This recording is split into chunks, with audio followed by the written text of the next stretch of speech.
इस यात्रा को राहुल गांधी जी ने, तेजस्वी जी ने जो निकाला है, किन कारणों से निकाली आप सब जानते हैं। तो मुझे खुशी है कि आज समूचे देश में, बिहार सहित अनेक पूरे देश के कोने कोने में ये सवाल उठ रहे हैं, गूंज रहे हैं कि इस देश में जो संवैधानिक संस्था निष्पक्ष, स्वच्छ और पारदर्शी चुनाव कराने के लिए जिम्मेदार है, जिस लोकतंत्र की पूरी आस्था उस संस्था से बंधी हुई है, जब वो संस्था संदेह के घेरे में आती है और ऐसे कुछ सवाल जिनको राहुल जी ने पूछा, प्रमाण देकर पूछा, देश दुनिया के सामने बताया, कर्नाटक का हवाला देते हुए, जब कोई जवाब सामने से नहीं आया, जब कोई ट्रांसपेरेंसी, अकाउंटेबिलिटी की परवाह किए बिना पलटवार जब निर्वाचन आयोग करता है, तब लाखों वोटों की चोरी पकड़ी जाती है,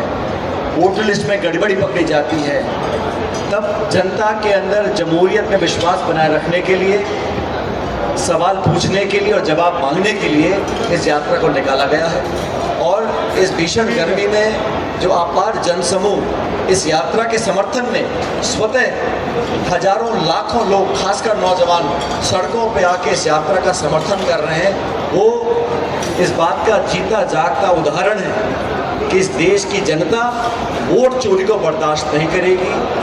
वोटर लिस्ट से, एसआईआर के नाम से कुछ और हवाला देकर जानबूझकर टारगेटेड लोगों की वोट काटना और टारगेटेड वोट जोड़ना, अनेक उदाहरण ऐसे हमने भी दिए, राहुल जी ने स्पष्ट करके बहुत से उदाहरण जनता के बीच प्रस्तुत किए कि दुर्भाग्यपूर्ण है। सबसे पहली बात, मुख्य निर्वाचन आयोग की जो चयन प्रक्रिया है, उसमें प्रधानमंत्री, नेता प्रतिपक्ष और चीफ जस्टिस थे।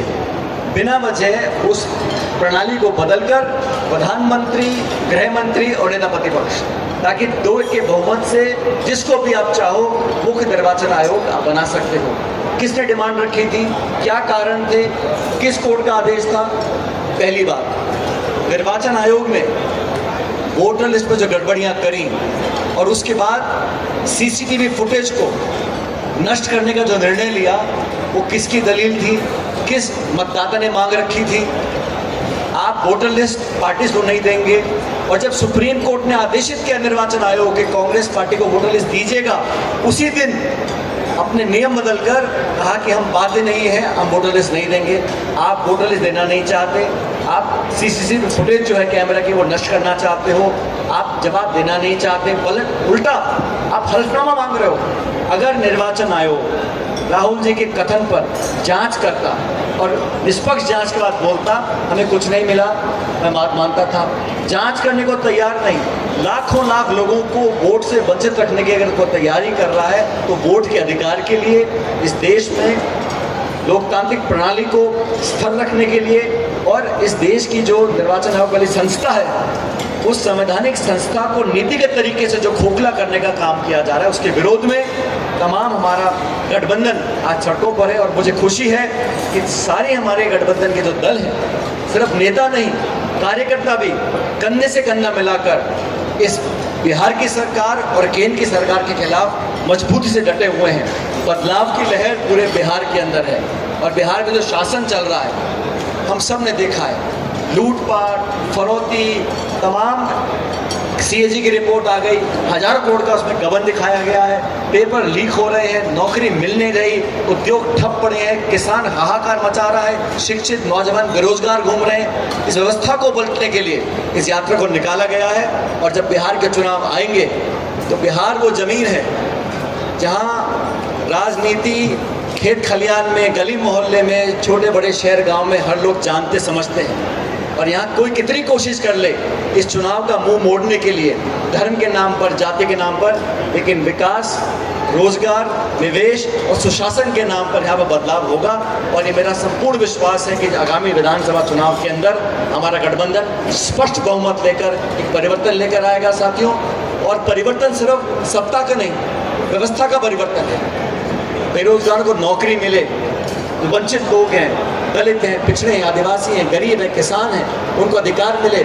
आज जो सिर्फ भाषण देकर लोगों को भ्रमित किया जा रहा है, उस परंपरा को रोकना होगा।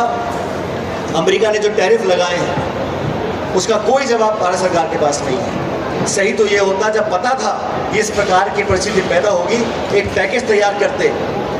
चंद उद्योगपतियों के लिए तो आप लाखों करोड़ के पैकेज देने को तैयार हैं, लेकिन जो लघु उद्योग है, जो लाखों करोड़ों लोग काम करते हैं, हाथ से काम करते हैं, हमारे पिछड़े लोग हैं, कारीगर लोग हैं, एक्सपोर्ट का काम करते हैं, उनके लिए कोई राहत पैकेज नहीं। ये सरकार ने सिर्फ अब लगभग 11 साल हो गए, इन 11 सालों में सत्ता हथियाने का काम किया है, वोट चोरी का काम कर रहे हैं, पूरा देश जान चुका है। और बिहार से एक उम्मीद जगी है, यहाँ पर जो जन समर्थन यात्रा को मिल रहा है, राहुल जी को, तेजस्वी जी को, उस समर्थन का मतलब ये है कि बिहार सहित पूरे देश के लोग समझ चुके हैं कि हमारे वोटों के साथ चोरी होने की संभावनाएं बहुत प्रबल हैं। उसको रोकने के लिए समूचा मुल्क, सारे जनमानस, हम सब इकट्ठा होकर संघर्ष करेंगे।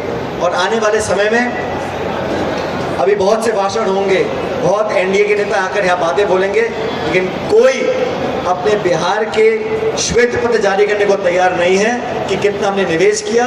मुझे याद है प्रधानमंत्री जी भाषण दे गए थे, इतने हज़ार करोड़, उतने हज़ार करोड़, इतने लाख करोड़। कहाँ है वो पैसा, कहाँ है वो पैकेज, कहाँ है वो उद्योग, कहाँ है वो नौकरियाँ? ये सारा सवाल जो है जनता पूछ रही है। हम लोग विपक्ष में हैं, हमारा दायित्व है, जिम्मेदारी है और अधिकार है सवाल पूछने का, संसद के अंदर, विधानसभा के अंदर और सड़कों पर। और केंद्र राज्य सरकार के पास कोई जवाब नहीं है, इसलिए इस यात्रा को बहुत सफल हम लोग मान रहे हैं। कुछ दिनों में यात्रा का समापन होगा, लेकिन जो जन समर्थन मिला है, और सिर्फ बिहार में नहीं, आज आप सबके माध्यम से पूरा देश देख रहा है जिस मजबूती से राहुल गांधी जी ने इस पीड़ा को उठाया है। हम सब, पूरा देश उनके साथ है और अंत में सत्य की जीत होगी। वोटों की चोरी बंद करनी पड़ेगी, निर्वाचन आयोग को जवाब देना पड़ेगा। और हम सवाल पूछते इलेक्शन कमीशन से, जवाब देती है बीजेपी। ये मैंने पहली बार देखा है। इस प्रकार की व्यवस्था लंबी चलने वाली नहीं है। और अंत में आज एक हिंसक वारदात हुई है प्रदेश कांग्रेस कमेटी के मुख्यालय पर। मैं समझता हूँ बहुत निंदनीय है। इस प्रकार हिंसा का सहारा लेकर विपक्ष को डराने धमकाने का काम जो किया जा रहा है, वो कभी स्वीकार नहीं किया जाएगा।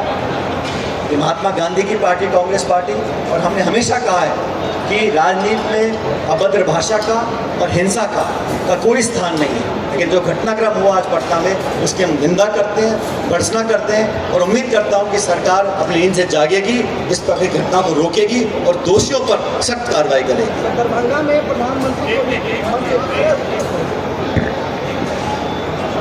शुक्रिया। ईश्वर की कृपा है कि यहाँ वो दल बैठे हुए हैं जो मोनोलॉग नहीं करते हैं, एकालाप नहीं करते हैं, हम वार्तालाप करते हैं। ऐसा नहीं है कि हम बोल के निकल जाएंगे, हम आपके सवाल लेंगे, चाहे वो जोशी जी के ही सवाल क्यों ना हो। देखिए, सचिन भाई ने सारी बातें एक परिप्रेक्ष्य में रख दी, वैश्विक चिंताएं भी, और जो बिहार की आज की अद्यतन स्थिति है। साहब, ये यात्रा भले राहुल जी, तेजस्वी जी, महागठबंधन के नेताओं ने कंसीव किया हो, सोचा हो, लेकिन अब यात्रा जन यात्रा बन गई है। ये उनके हाथ में नहीं है। अब राहुल जी, तेजस्वी जी भी चाहें कि इस लहर को यही रोक दो, तो ये लहर ठहर नहीं सकती। ये लहर सिर्फ हमारे वोटर तक नहीं पहुंची है, ये लहर बिहार वासियों तक पहुंची है। क्योंकि 13वां दिन है आज। 13 दिन में पूरे देश में मीडिया पर गैग ऑर्डर के बावजूद वोट चोर गति चोर, वोट चोर गति चोर, ये बच्चा बच्चा बोल रहा है। बच्चा बच्चा जिसकी वोटिंग की उम्र नहीं है, वो भी कह रहा है वोट चोर गति चोर। यानी कि इस नारे का अगर ट्रैक्शन है, इसके लिए आकर्षण है, तो क्या वजह होती है? सबसे मौलिक चीज है कि लोग बदलाव चाहते हैं, अंधेरे में रोशनी का सुराग चाहते हैं, लोग रोजगार चाहते हैं, लोग बदहाल स्वास्थ्य और शिक्षा व्यवस्था में खुशहाली देखना चाहते हैं, बेहतर देखना चाहते हैं। लेकिन आप उनके हाथ काट रहे हो।